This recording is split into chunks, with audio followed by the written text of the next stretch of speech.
আমি আর আমার স্বামী আর আমার 2 বাচ্চা অনেক স্বপ্ন নিয়ে ফার্স্ট ওয়ার্ল্ডের নাকি ফার্স্ট কান্ট্রি আমেরিকায় আসছিলাম, অনেক অনেক স্বপ্ন নিয়ে আমার সন্তানের ভবিষ্যতের কথা চিন্তা করে।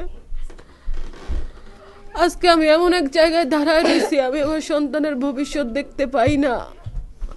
এবং আমার স্বামীর যে এইভাবে এত নৃশংসভাবে বিদায় করে দিল এই দুনিয়া থেকে, আমি জাস্ট এর বিচার চাই। এটা নাকি আমেরিকা, এইখানে নাকি সব কিছুর বিচার অতি দ্রুত হয়। আমি বিচার চাই, আমি আমার সন্তানের ভবিষ্যৎ চাই।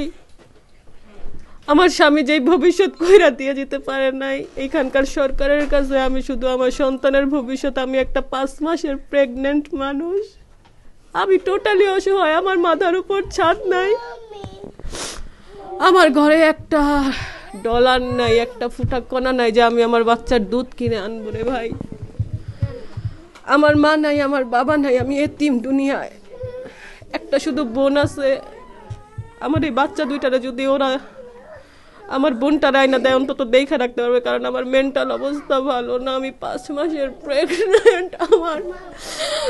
আমার ওই অনাগত সন্তানরে আমার স্বামী দেখাও যাইতে পারলো না, ওর ভবিষ্যৎ কি আমি জানি না।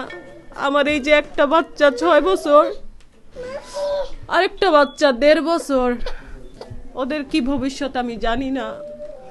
অথচ এই দেশে আসছিলাম সুন্দর একটা ভবিষ্যতের আশায়, আজকে আমার জীবনটা ভবিষ্যৎহীন করে ফেলাইছে। কোনো রকম দোষ নাই আমার স্বামীর, একটা নির্দোষ মানুষ। আপনারা ফুল বাফেলো এলাকার পুরুষদের জিজ্ঞেস করেন আমার স্বামী কতটা ভালো মানুষ ছিল। আমার স্বামীর কোনো শত্রু নাই।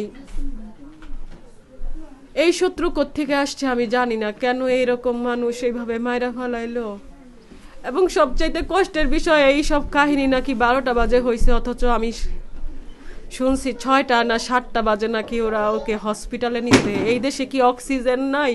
ওরা জানে না যে এরকম হইলে সাথে সাথে অক্সিজেন দেয়া যায়? ওরা কি জানে না যে যেহেতু এরকম শুট করছে ব্লিডিং হয়, ওর রক্তের গ্রুপটা যায় না? 2টা মানুষ এরকম মাইরা ফালাইলো, কোনো রক্ত নাই, কোনো ডাক্তারি কোনো সাপোর্ট নাই। খোলা আকাশের নিচে 6-7 ঘন্টা পইরা রইল আমার স্বামী, কোনো মুখে পানি দেওয়ার মানুষ নাই। আমি জানি না ও মারা যাওয়ার সময় ওর মনে কি আসছে, ওর কি দেখতে মন চাইছে, ওর কি আমার কথা মনে পড়ছে আমারে ফোন দিতে। কিন্তু এত নৃশংস ভাবে আমার স্বামী চইলা যাবে, যেই মানুষের একটা শত্রু নাই। বিদেশ বাড়িতে আমি মাত্র 1 বছর ধরে আসছি, আমি এতটা অসহায়। আমি আমার সর্বস্ব শেষ কইরা বাংলাদেশে টিকা এই দেশে আসছি।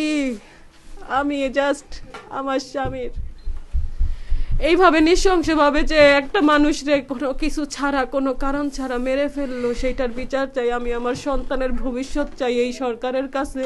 আমি আমার বাবার মৃত্যুর বিচার চাই।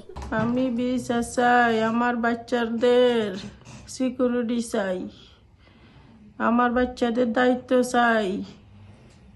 আমার হাজবেন্ড কোনো অপরাধ করে নাই, আমার হাজবেন্ড ভালো মানুষ, ফেরেস্তার মতো মানুষ।